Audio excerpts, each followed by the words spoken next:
Do you ever have so much chaos, so much chatter, so much going on, you can't even think straight? Yeah, me too. So, anyway, wanted to talk to you this morning about Psalm 62. And good morning, this is Aunt Beth. Welcome to my lamppost. I used to have a friend, she's dead now, but she was a trauma ER nurse and she did a lot of work also overseas with Doctors Without Borders. And she used to say when she was assessing people that you got to watch the ones that are quiet. Those are the ones that are in trouble. So, trauma accident, if you have energy to scream, you got energy. you know. And on the flip side, I had a boss one time, 3 companies ago. The angrier he got, the quieter he got. And, some people, when they get angry, they raise their voice.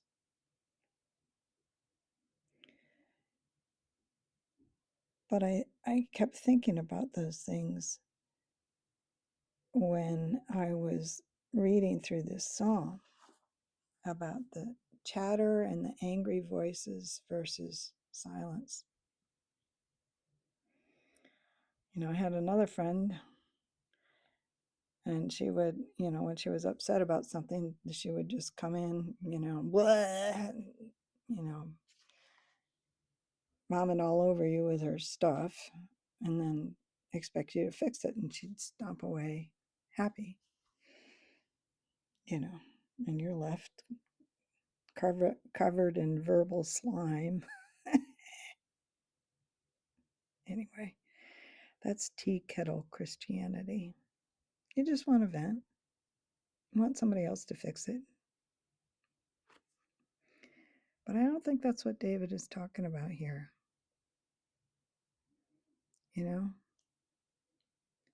He's talking about when you're all stirred up, that's when you're going to screw up. And, in business, they always say, when you have a problem, or you're trying to solve a problem, you should never go to your boss unless you have at least 3 solutions to the problem. Okay? So go in with some proposed answers. Don't go in with a problem and expect him to fix it. What are they paying you for? Anyway. So,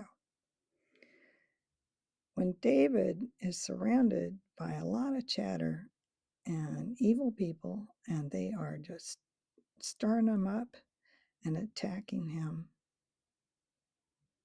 his response is to get into the presence of the Lord and go quiet.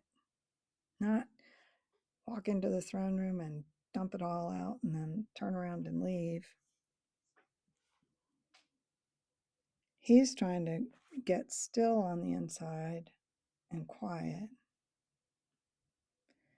and then focus his brain on trusting God. And then it says he pours out his heart. It's so the reverse of a lot of times what we do. We pour out our heart and then decide, okay, I'm going to trust God, and then we turn around and leave. And I think we're probably not as effective in our prayers as we wish we were. But David reverses that. He gets in front of the Lord and removes himself from all the chaos, the chatter, the evil people, the lies, all the verbal slime. And he goes into the presence of the Lord, and he's quiet and calm and settled. And then he focuses his brain to trust. And then he talks. And it's interesting because the last of this is in verse 11. And oh, by the way, now type the psalm down below if you want to see it all written out. I use the New King James Version. But it says, verse 11, God has spoken once. Twice I have heard this. So God spoke only one time. Twice I have heard this, that power belongs to God. You know, that's really the issue, isn't it? Who's God? Who's got the power? You know, that's the issue of control and who's God from Genesis all the way to Revelation. Who's in charge? Who are you going to trust?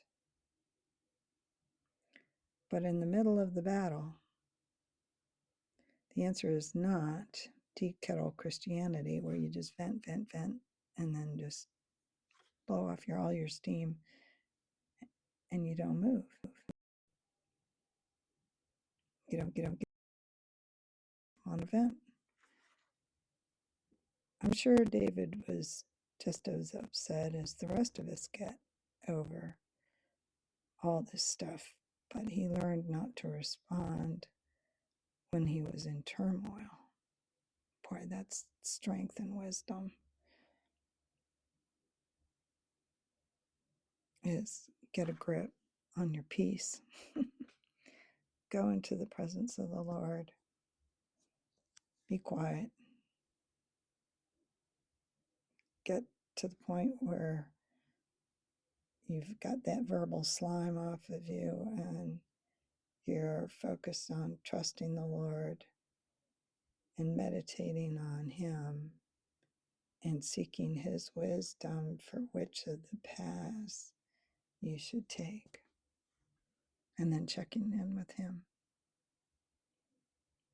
because He's the one in control and He's the one with the power. It's really easy to be deceived, like the Wizard of Oz, until you realize there's a man behind the curtain. I'm talking about in this material world. A lot of chatter, a lot of smoke. But what's real? We're not going to find it by getting sucked down the rabbit hole of all the chatter and trying to match people's words with our own.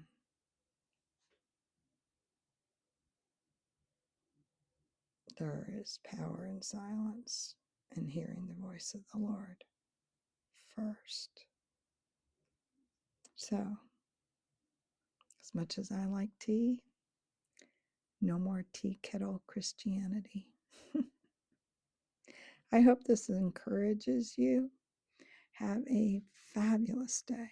All God's best.